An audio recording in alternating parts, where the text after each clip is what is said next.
Mobayi-Mbongo, Équateur Province, Belgian Congo, was the first wife of Mobutu Sese Seko and the inaugural First Lady of Zaire.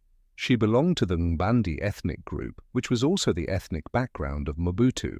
Raised in a Catholic missionary environment, she attended mission schools, which shaped her values and deep connections to the church. Marriage to Mobutu and role as First Lady, Marie-Antoinette married Mobutu in 1955 when she was just 14 years old. At the time, Mobutu was a non-commissioned officer in the Force Publique, the Belgian colonial army. Their early years of marriage coincided with Mobutu's rise in political prominence, culminating in his 1965 coup that installed him as president of Zaire. As First Lady from 1965 to 1977, Marie-Antoinette played a traditional yet significant role.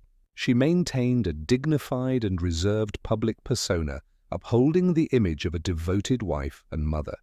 She actively supported Catholic institutions and charities, despite her husband's later confrontations with the church.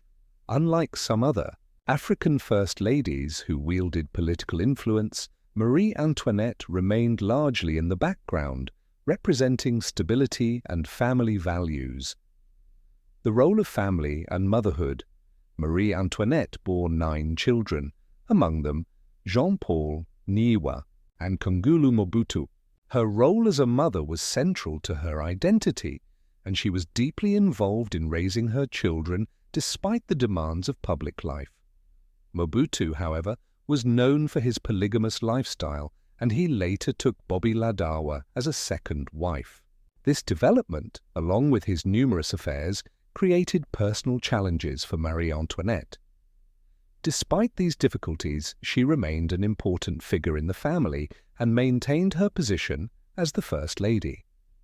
The era of authenticity and cultural revival. Marie-Antoinette's tenure as First Lady coincided with Mobutu's grand vision for Zaire, particularly the policy of authenticity. This movement sought to erase colonial influences and promote African heritage.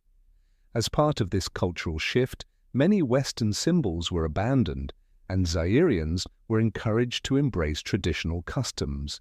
While Marie-Antoinette was not a direct political actor in these changes, her presence as Mobutu's wife reinforced his vision of an African leader deeply rooted in cultural tradition. Health decline and tragic death. Marie-Antoinette's health deteriorated over the years due to the stress of her husband's lifestyle and the immense public pressures of being First Lady. She died of heart failure on October 26, 1977, in Genolier, Switzerland, at the age of 36.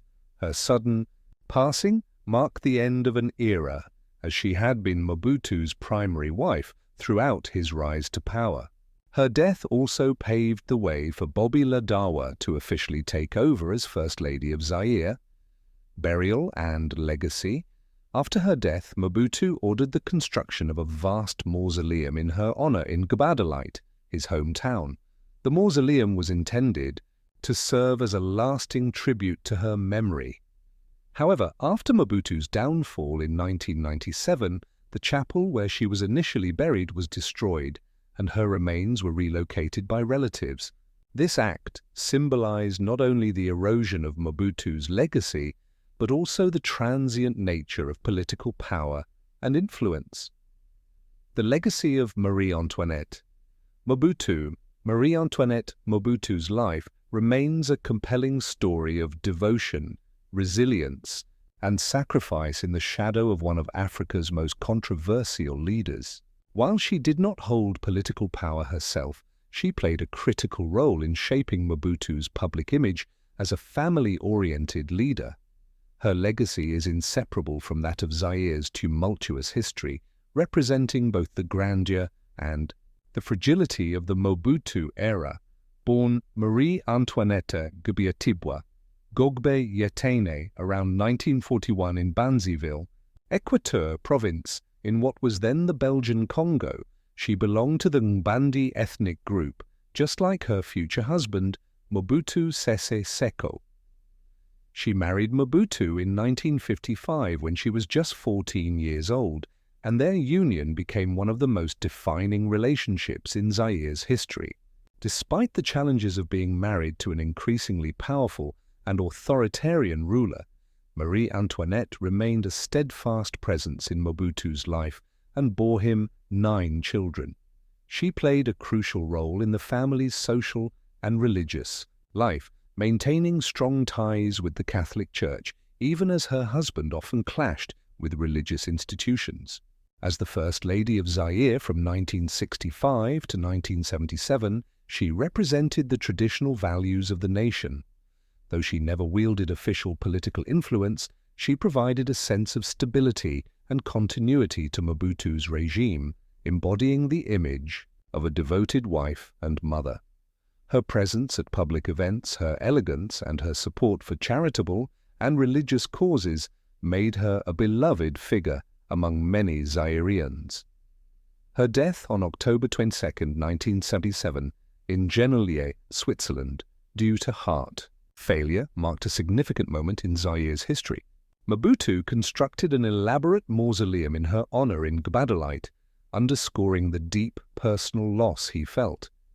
However, as Mobutu's grip on power waned in the 1990s, the grandeur of her final resting place faded, mirroring the decline of the Mobutu regime. Even though she was not a political figure in her own right, her role as Mobutu's wife and First Lady contributed to the image of stability and tradition that he sought to project. Today, she is remembered not only as a mother and wife, but also as a symbol of the complex and often contradictory legacy of Mobutu's rule in Zaire.